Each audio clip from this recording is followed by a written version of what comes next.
Now this illustration deals with a lockable disconnecting means in accordance with 110.25.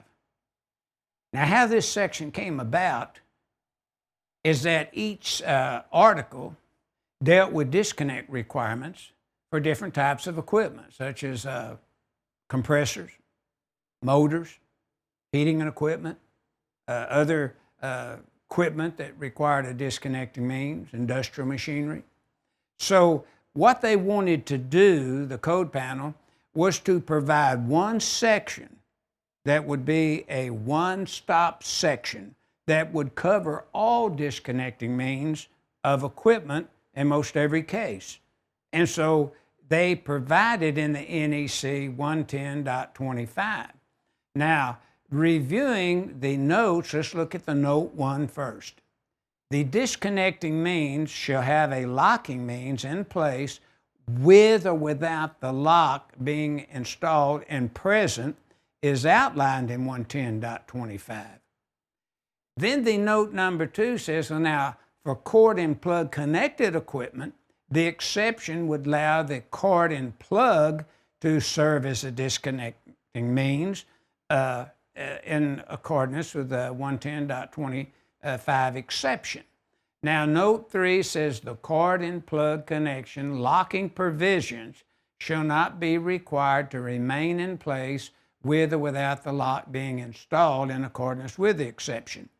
But basically what they're saying, if I can unplug the equipment and have the attachment cap under my control at all time, that's okay. If that's not, I can't do that, then I could put it in a basket, lock it up, and tag it out, and then nobody could plug it in while I'm working. So that's basically what that exception to 110.25 is talking about. And then you notice we have a piece of flex that is from the controller to the motor, and we have your section 348.60. And under certain conditions, we need to pull an equipment ground inside that flex, you know, if it's over 6 foot. But most all designers now pull an equipment ground is what I'm finding in every circuit. They want an equipment ground to back up whatever metal conduit, flexible metal conduit, whatever. And 250.118 of the code has the means to provide a grounding scheme.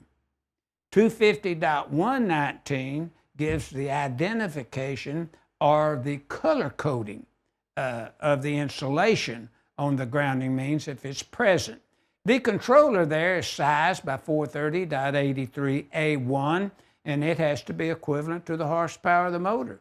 If that motor was a 50 horsepower, 460 volt, 3-phase motor, say, then that controller would have to be at least 50 horsepower at 460 volt, 3-phase. Now, the disconnect also has to be equivalent to the horsepower in accordance with 430.109A1. It can also break the running current or the locked rotor starting current in some cases by 430.110A. And then you have the overcurrent device designed by table 430.52 up ahead of the disconnecting means. Now notice to the right, we have the disconnect. We have it shown with a lock and a tag, and it's locked in the open position. And but that locking means has to be there with or without the lock being present. Now review sections for motors, then we have the review sections listed there. AC units, we have it. Transformers, we have it.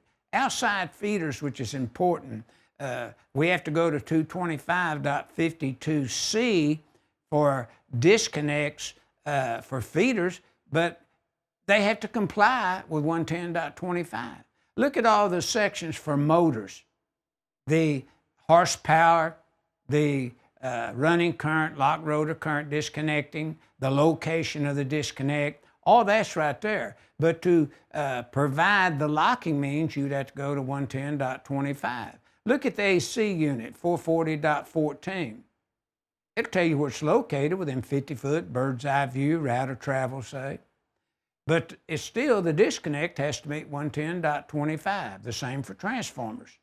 So 110.25, that section in the NEC represents where a lockable disconnect is always required to disconnect and provide an isolation of the equipment in accordance with NFPA 70E Article 120.